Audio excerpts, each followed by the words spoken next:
Hello friends, ఎలా ఉన్నారు? ఎలాంటి ఆలస్యం చేయకుండా మన అమరావతి కథలు అనే కథల ప్రవాహంలో ఈరోజు మన 17వ కథని మొదలు పెట్టేసుకుందాం. కథ పేరు చెట్టు కొమ్మనున్న కథ. కథ ఇలా మొదలవుతుంది. కొన్ని కథలు నేల మీద నడుస్తాయి, కొన్ని కథలు గాలిలో ఆడుతాయి, కొన్ని కథలు చెట్టు కొమ్మన కూర్చుంటాయి. ముక్కంటి పల్లవుడికి 3 మూళ్ల వయసు వచ్చింది. అమ్మ పెట్టిన చద్ది తిని బడికెళితే వెళ్తున్నాడు గాని పాఠాల కంటే పరుగులు పందాలంటేనే మక్కువ. పొద్దున్నా సాయంత్రం అక్షరాల సంగతి అయ్యవార్లకు వదిలేసి ఆకతాయిల్ని చేరదీసి జట్టు కట్టి కుస్తీ పట్లు పట్టడమే ముక్కంటి పని. ఒకరోజు పోటీలో తగాదా వచ్చింది. మాటలు పెరిగాయి. నువ్వెంత అంటే నువ్వెంత అనుకున్నారు పిల్లలు. ఒకడెవరో చెంగున లేచి పోరా, నీ అబ్బకి చెప్పుకోరా అన్నాడు ముక్కంటిని. వాడికి అబ్బ లేడురా అన్నాడు ఇంకొకడు. ఆ మాటతో ముక్కంటి నీరుగారిపోయాడు. ఎక్కడ లేని కోపం వచ్చింది. పలక పెళ్ళున పగలగొట్టాడు. బలపం ముక్కల కింద విరిచేశాడు. పగిలిన పలకతో ఇంటికొచ్చిన కొడుకును చూసి తల్లి ఇదేమిటి అని అడిగింది.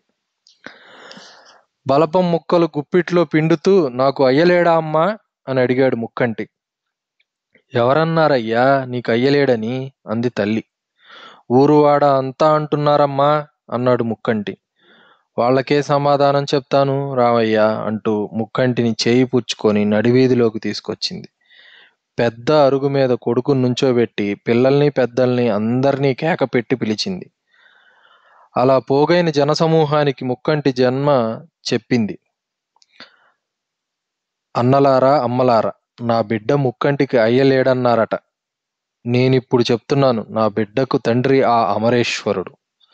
జనం ముఖాలు చూసుకున్నారు. చెప్పుకుపోతోంది ముక్కంటి తల్లి. నేను విధవను. 10 ఏళ్ల క్రితం స్వామి ముందు సాగిలపడి నాకు సంతానం ఇవ్వమని ప్రార్థించాను. నాకు సంతానం కలిగితే పుట్టెడు నీళ్లలో నీకు ఆ దీపారాధన చేస్తాను, పుట్టెడు ఇసుకతో నీకు సమారాధన చేస్తాను అని మొక్కుకున్నాను. ఆ మొక్కుకోవడం విన్న ఆడవాళ్లు నన్ను గేలి చేశారు. ఆ తర్వాత నాకు నెలలు నిండాయి. ఈ ముక్కంటి పుట్టాడు. ఈ మొక్కుబడి ఇంతవరకు తీర్చలేదు. నా బిడ్డ తండ్రిని నిర్ధారించడం కోసమే ఇంతకాలం ఆగానేమో తెలియదు. ఇప్పుడే తీరుస్తున్నాను అని కృష్ణకెళ్ళి బిందెడు నీళ్లు తీసుకొచ్చి గాబులో పోసి ఒత్తివేసి వెలిగించి దీపారాధన చేసింది. కృష్ణలో ఇసుక బుట్టెడు తీసుకొచ్చి వండి ఊరందరికీ సమారాధన చేసి వడ్డించింది. ముక్కంటి పెరిగి పెద్దవాడయ్యాడు. అయ్యవార్ల చదువు ఉపయోగించలేదు.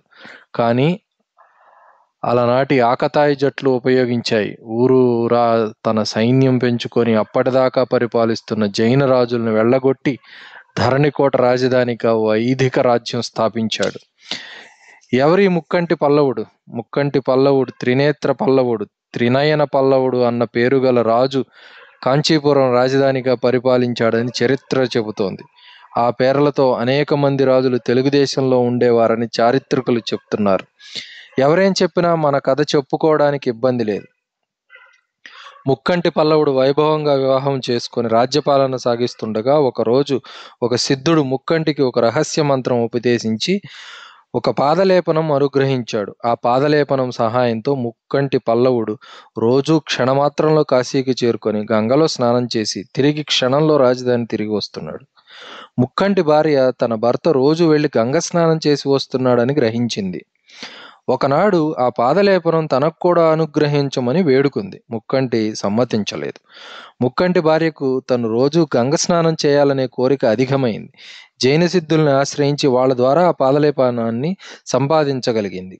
దాని సాయంతో భర్త బయలుదేరిన మరుక్షణం తాను కాశీకి బయలుదేరి గంగలో స్నానం చేసి భర్త రావడానికి కొంచెం ముందుగా ఇల్లు చేరుకోవడం మొదలుపెట్టింది.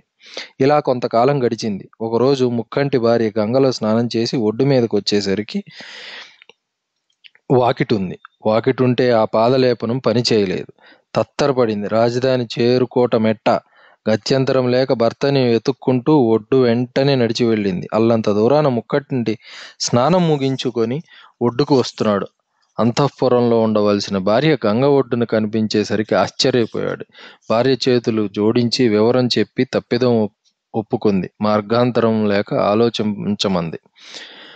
అప్పుడు ముక్కంటి కాశీలోని పండితుల్ని సిద్ధుల్ని ఆశ్రయించి తరుణోపాయం చెప్పమని వేడుకున్నాడు. ఈ రహస్య గంగా స్నానం ఎవరికీ తెలియదని, మేము వెంటనే అమరావతి వెళ్ళకపోతే రాజ్యం అల్లకల్లోలం అయిపోతుందని వివరించాడు.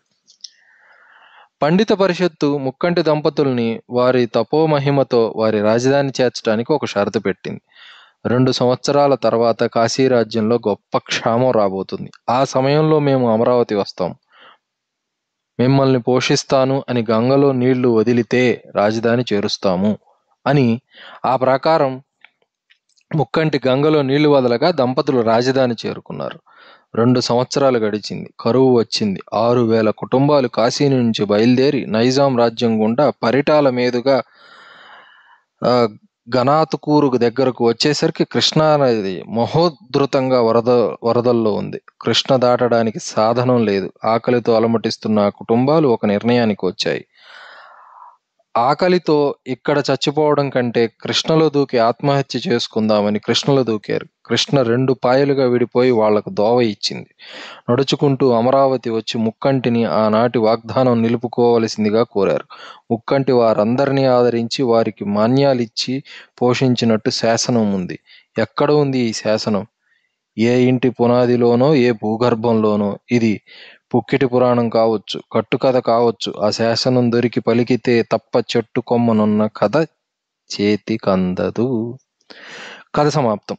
హలో ఫ్రెండ్స్, మా కథా ప్రవాహం, మా కథలు మీకు బాగా నచ్చినట్లయితే, మమ్మల్ని సపోర్ట్ చేయాలి అనుకుంటే మీరు చేసే లైక్, మీరు చేసే కామెంట్ ఛానల్ స్ప్రెడ్డింగ్కి బాగా ఉపయోగపడుతుంది. దయచేసి మీకు మా కథలు నచ్చినట్లయితే మాకు సపోర్ట్ చేయండి. Thank you.